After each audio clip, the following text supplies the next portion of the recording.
Hi, I'm Kitty. And I'm Jennifer. And we're the O'Neill sisters. When Plaid asked us if we'd like to shoot a video showing how to make a picture pendant using Mod Podge, we said absolutely. We love using Mod Podge to make jewelry. And in this project, we're going to show you how to cut out a photo to put it into the pendant blank and how to laminate it using Mod Podge. Then we'll show you how to apply Mod Podge dimensional magic over the top to create a glassy surface. Finally, we'll put it together with some charms to make a boho picture pendant necklace. We'll show you everything step by step. This is super fun. Let's get started. To make this project, you'll need a pendant blank, and we chose an oval pendant blank in a very pretty antique copper finish. I love that. Me too. And then you'll need a photo to put into your pendant. We found this vintage picture. We think it looks like us as old-timey ballerinas. It does. It's hilarious. We reduced it on the computer so that it would fit inside the pendant blank, and we had it printed on a laser printer. The next thing you need is Mod Podge. This is classic Mod Podge gloss. Then you need another kind of Mod Podge called dimensional magic. It is magic. And we're going to show you all kinds of tips and tricks on how to use dimensional magic in this project. The only other thing you need is a paintbrush to apply the Mod Podge, scissors to cut out your picture, and a needle, we'll show you what that's for, and double stick tape. To get started, you'll want to cut out your photo so it fits inside your pendant blank. This is the picture that we had printed on the laser printer.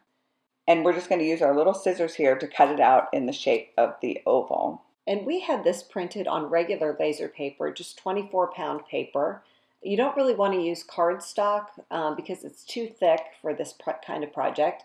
So just regular laser paper will work fine. So there's our little picture. It looks fantastic. And you'll want to check it, make sure it fits inside your oval. And then we're ready to laminate it using the Mod Podge. We like to use Mod Podge to laminate things like this. It'll keep the dimensional magic from seeping in. Yeah. And you want to put it on both the front and the back. And then it's really important that this dry completely before you put the dimensional magic on it. So we did, through the magic of television, we have one that we already cut out and laminated with the Mod Podge, and it's completely dry. Fantastic. And now we're ready to put that laminated picture into the oval pendant blank. And to do that, that's what we're using the double stick tape for. So I'm just putting double stick tape on the back like that. Fantastic. And then it's bigger than our picture. So I'm going to use the scissors again, and I'm just going to trim away the little tape edges. So I'm just cutting around that. We like to use these tiny scissors for little detail work like this. These are our favorite little crafting scissors. Yeah, they're fantastic. And so now I'm just going to line up my picture. Great. And then press it in. You just kind of use your finger to kind of burnish it in there. Press it down a little bit. And our pendant blank has a little lip around it, but you can actually do this kind of project even on a pendant blank that doesn't have an edge because the dimensional magic will dome up automatically. It'll just find its edges on its own. It's got magic surface tension. It's the surface tension. We're taking advantage of that to create a nice dome. So this is ready now for the dimensional magic. So with the dimensional magic, we've got a couple tips for you. First of all, don't shake it. It's tempting to want to shake it, but you'll introduce bubbles. You don't want bubbles. You don't want bubbles. Another tip I'll tell you before I get started is when I'm applying this, I'm going to use even pressure to squeeze the bottle. Yeah.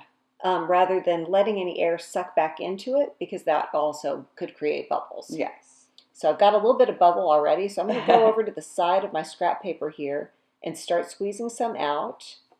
Then I'm going to go over to my pendant blank and just start applying it.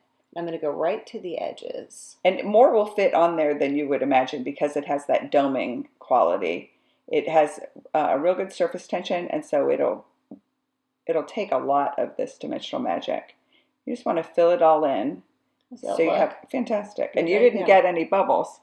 Oh, that's amazing. It's really good. That's the first time I've done it without getting any bubbles. If you have a bubble, we'll see. Maybe one will appear. There's a tiny one right there, maybe. Do you see one? Barely. I'm going to put my glasses on, see if I can see it. Barely. Oh, I see a teeny tiny one. Yeah, right here. Good, good, because we want to show this.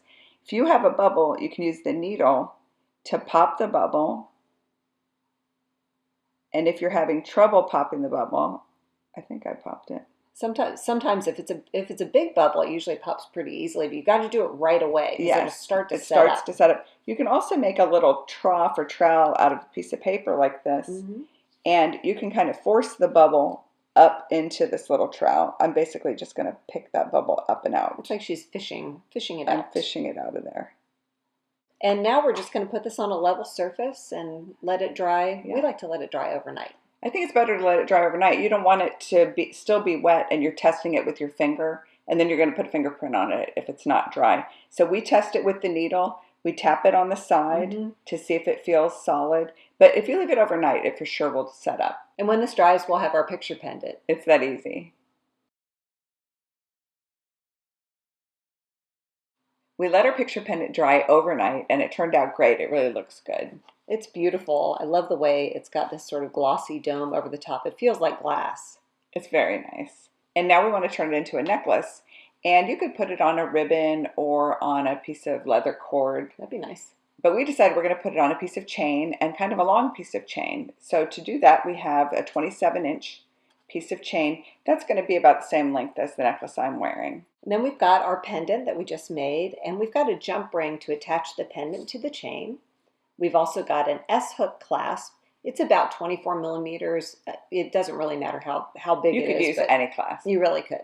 Our S-hook clasp, we're going to attach to the chain using another jump ring. And then our third jump ring is going to be the other end of the clasp on the chain.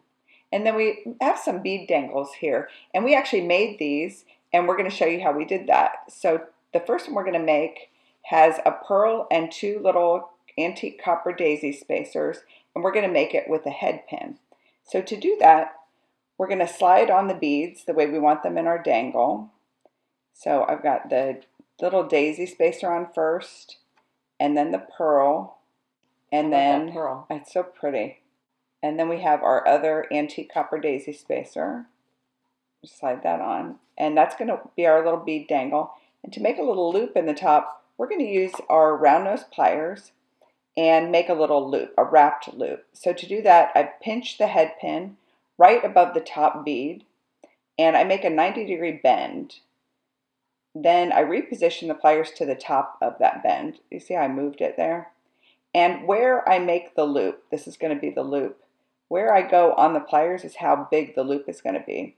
So I'm going to wrap the wire over. If I do it down here, it'll be a tiny one, but we need it big enough for the chain to go through, so I'm going to do it at the fatter part of my pliers. And you can always test that, make a little loop or do a couple practice runs with some jump. Do some tests and see what size loops you get. And you can mark it on your pliers too with a Sharpie. That's a smart thing to do. Yeah.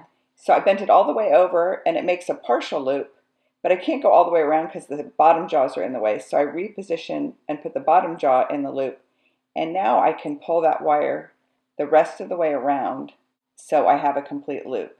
Now I hold that loop across so I have a good grip on the dangle. And then I just bend the wire around the neck 2 times. I like to do it 2 times. That makes the loop secure. If you did a simple loop that had a little opening, it could come off. And I'm just going to reach in there and trim that wire. I'm just holding that tail so it doesn't fly off. And there's our little bead dangle with a loop.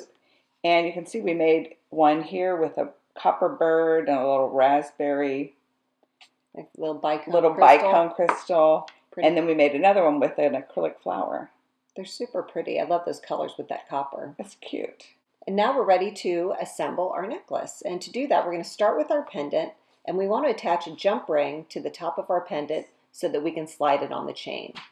So to do that, we're going to show you how to open a jump ring using our favorite technique, which is using 2 pliers. So what we're going to do is look for the split that's at the top of the jump ring. These are split jump rings. They're not soldered. It has a little opening. So there's a little opening. Kitty has a trick that if you hold it up to the light, you can see that's how you can find that there's a little cut in it if you can't see it right away. Yeah. So I'm going to hold the pliers to one side of that split. Then I'm going to use my other pliers to grab the other side, and I'm going to rotate one set of pliers up toward the ceiling and one down toward the table.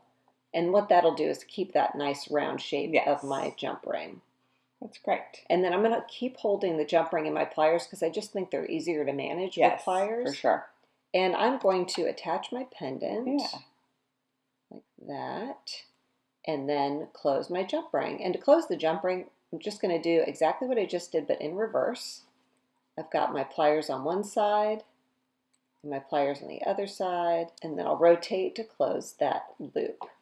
And then I often will just take the chain nose pliers and sort of press across to make sure that I've got a nice secure close there. Yeah, so there we go. That looks great. Very pretty. So now we have all our dangles and charms ready, and we can put them on the chain. And a little trick that I like to do to put something on the chain is hold the jump ring horizontal to the table and then drop the chain in through the loop.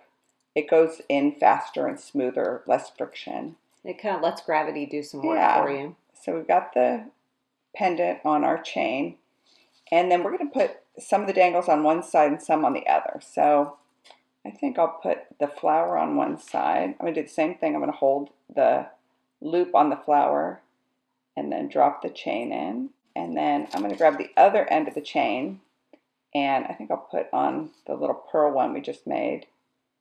Drop that in. Nice. Like that. And then our last little birdie. So cute. And do the same thing. I'm going to drop the chain in there. Fantastic. And now that we've got all of our charms and our pendant on our necklace, we can attach the clasp. Yes.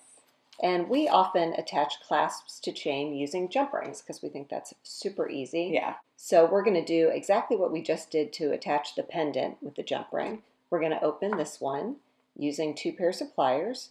Again, we're grasping on both sides of that split. We're going to rotate one up and one down. And then I'm going to hold on to my jump ring like that. And then I'm going to, actually I think I'll attach the chain first. Yeah, this will be one side of the clasp. Yeah, so that S-hook clasp will feed through this jump ring. Yeah. So there we go.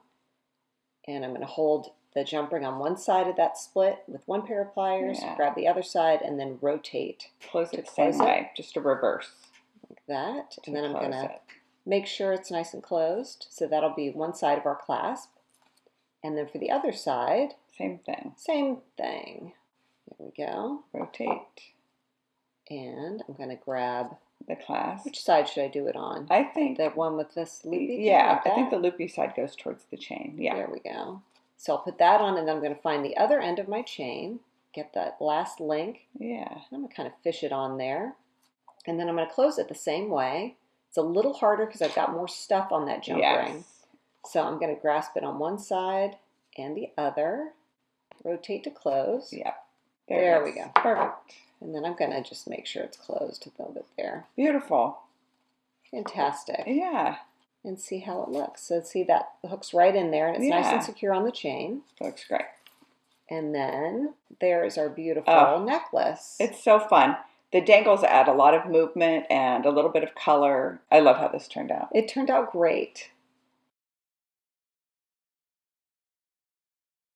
We love how our picture pendant turned out. The dimensional magic really gives it a glass-like finish. We hope you have fun making your own picture pendant necklace. Happy crafting!